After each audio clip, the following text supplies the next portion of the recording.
Bismillahirrahmanirrahim. Alhamdulillahi rabbil alamin. Allahumma salli wa sallim ala sayyidina Muhammadin miftahi babi rahmatillah adada ma fi ilmillah salatan wa salaman daimaini bidawami mulkillah wa ala alihi wa sahbihi wa man walah, amma ba'du. Assalamualaikum warahmatullahi wabarakatuh. Alhamdulillah, kita semua berada di satu perkumpulan yang tidak ada yang menghadiri perkumpulan yang semacam ini melainkan ketika dia pulang akan diampuni dosanya oleh Allah Subhanahu wa ta'ala, akan disingkirkan seluruh penderitaan hidupnya, dan akan dijadikan insyaallah minas su'ada fid dunya wal akhirah, tergolong orang-orang yang beruntung di dunia ini sampai di akhirat nanti. Amin amin ya rabbal alamin. Hadirin yang dimuliakan Allah Ta'ala, apabila kita berziarah ke makam Nabi Muhammad sallallahu alaihi wasallam, maka hingga saat ini di makam Nabi itu masih terpampang dengan jelas kutipan syair dari Al-Habib Abdullah bin Alawi Al-Haddad, yaitu Nabiyyun azimun khulquhu khuluqul ladzi adzamar rahmanu fi sayyidil kutubi. Nabi yang agung, yang akhlaknya telah Allah agungkan di pemimpin dari segala kitab, yaitu kitab suci Al-Quran. Seorang nabi yang keagungan akhlaknya itu bukan merupakan pengakuan hanya dari sesamanya ataupun pengakuan dari orang terdekatnya, namun akhlaknya mendapatkan pengakuan dari Tuhannya, yaitu Allah Subhanahu wa ta'ala. Dan itulah nabi kita, Nabi Muhammad sallallahu alaihi wasallam. Ketika Allah Ta'ala berfirman di dalam Al-Quran, wa innaka la'ala khuluqin azim, sesungguhnya engkau wahai Muhammad di atas, bukan hanya memiliki, tapi di atas daripada budi pekerti yang agung.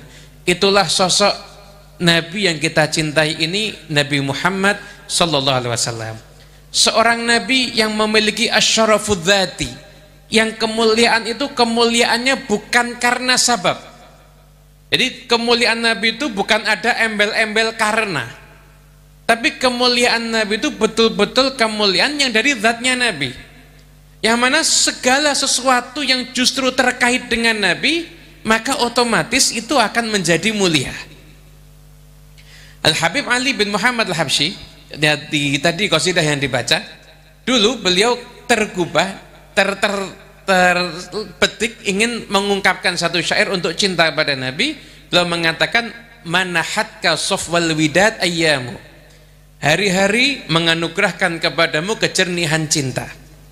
Maka kemudian Habib Ali teringat, loh, hari itu atau faktor apapun tidak bisa menjadikan sesuatu itu tambah mulia untuk Nabi. Maka diganti bait syair tersebut dengan bika qad safat min dahrinal ayyamu, denganmu ya Rasulullah maka hari-hariku itu menjadi hari yang penuh kesucian dan kejernihan. Wa tasyarrafat biwujudikal a'wamu, dan tahun-tahun masa-masa itu menjadi mulia karena apa? Biwujudika, dengan wujudmu, dengan wujudnya Nabi Muhammad sallallahu alaihi wa alihi wasallam. Hadirin yang dimuliakan Allah Ta'ala, akhlak Nabi, kemuliaan Nabi itu nggak mungkin akan tuntas diuraikan. Jadi kalau kita mengupas tentang Nabi itu nggak mungkin judulnya kupas tuntas, karena bisa dikupas namun nggak akan tuntas. Wa ala tafannuni wasifihi biwasfihi yafnaz zamanu wa fihi ma lam yusafi. Kalau sastrawan itu berkumpul untuk mengungkapkan tentang kemuliaan Nabi, sampai akhir masa nggak akan tuntas diceritakan dengan detail kemuliaannya Rasulullah sallallahu alaihi wasallam. Ada satu kisah tentang salah seorang yang dia itu berkeinginan untuk membunuh Nabi dan berkali-kali mengganggu umat Islam, yaitu Thumamah bin Utsal. Thumamah bin Utsal singkat tidak akhirnya tertawan oleh kaum muslimin. Ketika itu hampir ada keputusan sebelum tahun Nabi itu untuk dieksekusi, karena ini seseorang yang sangat membahayakan. Namun ketika Nabi mengerti itu, Nabi nggak usah dieksekusi, ditawan dulu. Tawan, diletakkan dia ada di dekat masjid, sehingga dia bisa menyaksikan aktivitas umat Islam untuk ke masjid, sholat dan lain sebagainya. Hari pertama Nabi tanya, kamu mau masuk Islam apa enggak? Semua mengatakan kalau mau bunuh saja. Kalau mau minta tebusan, ya saya akan siapkan tebusan. Kalau memaafkan, saya orang yang tahu diri kalau dimaafkan. Hari kedua Nabi datang lagi dan Nabi tanya, jawabannya seperti hari yang pertama. Hari yang ketiga Nabi datang lagi dan Nabi tanya, jawabannya masih seperti hari yang sebelumnya. Maka setelah itu keputusan dari Nabi sangat di luar dugaan. Nabi justru memerintahkan, bebaskan orang ini. Maka Thumamah bin Utsal begitu dibebaskan, dia nggak pulang ke daerahnya, dia pergi, dia mandi, kemudian dia datangi Nabi Muhammad SAW. Setelah dia mengatakan, ya Rasulullah, asyhadu an la ilaha illallah, asyhadu annaka Rasulullah. Saya bersaksi tiada Tuhan selain Allah, dan saya bersaksi sesungguhnya engkau adalah utusan Allah. Maka kemudian Thumamah bin Utsal mengeluarkan satu statement yang sangat indah, hingga saat ini statement tersebut ditulis dengan tinta emas dalam sejarah. Beliau mengatakan, wahai Muhammad, sesungguhnya dulu tidak ada wajah yang lebih aku benci dibandingkan wajahmu. Saat ini tidak ada wajah yang lebih aku cintai melainkan wajahmu. Wahai Muhammad, kalau dulu agama yang paling aku benci adalah agamamu, namun sekarang tidak ada agama yang lebih aku cintai kecuali agamamu. Wahai Muhammad, sesungguhnya dulu tempat daerah yang paling aku benci itu daerahmu, namun sekarang daerahmu adalah daerah yang paling aku cintai, bahkan melebihi tempat tinggalnya sendiri. Seseorang itu pasti lebih senang dengan tempat di mana dia tinggal dan dia berada. Namun iman ketika sudah bersatu dengan cinta, Thumamah mengatakan tidak ada tempat, sesungguhnya tempat yang engkau tinggal di dalamnya, yang engkau berjalan di situ, itu lebih aku cintai dibandingkan tempat manapun yang ada di muka bumi. Ikhwani rahimakumullah, ini ucapan itu hari pertama dia menyatakan iman. Gimana keadaan dirinya di hari yang kedua? Di mana keadaan dirinya di bulan yang berikutnya? Gimana keadaan dirinya di bulan-bulan terus yang berikutnya? Baru pertama kali dia menyatakan iman, hari pertama dia telah menjadikan tidak ada yang lebih berharga dalam dirinya kecuali Rasulullah Sallallahu Alaihi Wasallam.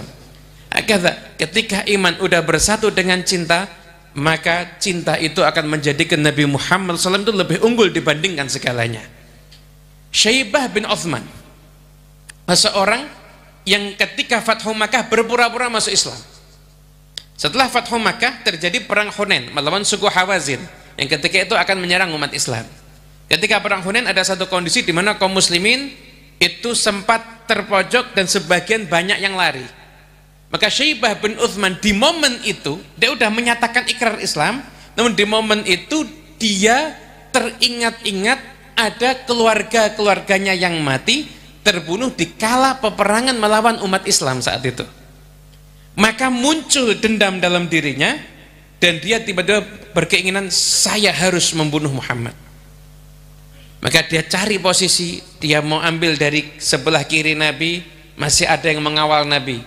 Ambil dari sebelah kanan Nabi, masih ada yang mengawal Nabi. Maka dia ambil posisi di belakang persis Rasulullah SAW. Sangat dekat antara Syaibah dengan Nabi Muhammad. Maka ketika posisinya udah sangat dekat, hingga apabila beliau menghunuskan pedang dan memukulkannya pada Nabi, pasti akan kena. Dalam posisi seperti itu, ketika pedang udah dipegang dan tangan sudah diangkat, maka tiba-tiba muncul kilatan cahaya. Yang kilatan cahaya itu sebetulnya bisa mengenai syaibah, tapi Allah Ta'ala jadi nggak mengenai syaibah, hanya ada di hadapannya kilatan api tersebut dan dia pun mundur ke belakang. Dalam kondisi seperti itu maka Nabi Muhammad SAW menoleh ke belakang dan memanggil, ya syaib udnu minni, syaib ayo dekat denganku.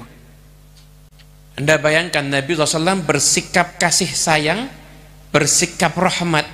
Inilah wujud akhlak luhur Nabi Muhammad, adalah keinginan dan kasih sayangnya pada seluruh umat manusia agar mereka masuk ke surganya Allah Ta'ala. Syaibah ketika dipanggil untuk mendekat kepada Nabi, status dia adalah pelaku dosa terbesar di muka bumi, hampir. Karena apa? Karena dia mau berbuat dosa, membunuh Nabi, bahkan bukan cuma niat, udah aksi. Maksudnya udah pelaku dosa, dan dosa itu dosa terbesar di muka bumi. Gak ada dosa yang lebih besar dibandingkan membunuh Nabi. Maka ketika itu dipanggil sama Nabi, suruh mendekat kepada Nabi Muhammad SAW. Jadi kalau yang pelaku dosa besar aja masih diajak mendekat sama Nabi, maka kita pun harusnya juga mendekat ke Rasulullah SAW. Panggil sama Nabi, kemudian sama Nabi dipegang dadanya dan didoakan oleh Rasulullah SAW.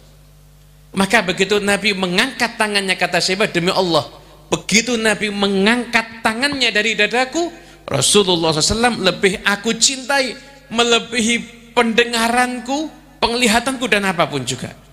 Maka Syaibah yang awalnya akan membunuh Nabi, beliau berada di barisan di depan Nabi, menjadi orang yang rela terbunuh demi Nabi Muhammad. Awalnya seorang yang akan menjadi pembunuh Nabi, dan berikutnya menjadi seseorang yang rela terbunuh demi Rasulullah Sallallahu Alaihi Wasallam. Majlis ini adalah majlis di mana kita mengikatkan kembali ikatan hati kita dengan Nabi Sallallahu Alaihi Wasallam.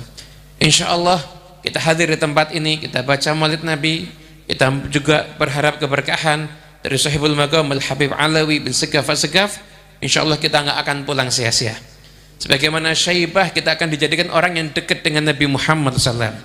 Walaupun kita nggak berjumpa secara langsung dengan Nabi, tapi keberkahan tangan Nabi yang menyentuh dada Syaibah, insya Allah juga menyentuh dada kita semuanya. Pulang dari tempat ini nggak ada yang lebih kita cintai kecuali Rasulullah. Nggak ada yang lebih kita ingin bahagiakan kecuali Nabi Muhammad. Nggak ada yang lebih ingin kita berjuangkan kecuali Rasulullah SAW. Dan semoga Allah Ta'ala kumpulkan kita di tahun-tahun yang akan datang di tempat ini dalam keadaan sehat walafiat, dan insya Allah kita semua menjadi pecinta-pecinta Rasulullah SAW. Begitu pula keluarga-keluarga kita semuanya adalah barisan-barisan pecinta Nabi Muhammad Sallallahu Alaihi Wasallam. Hadza min minkum. Assalamualaikum warahmatullahi wabarakatuh.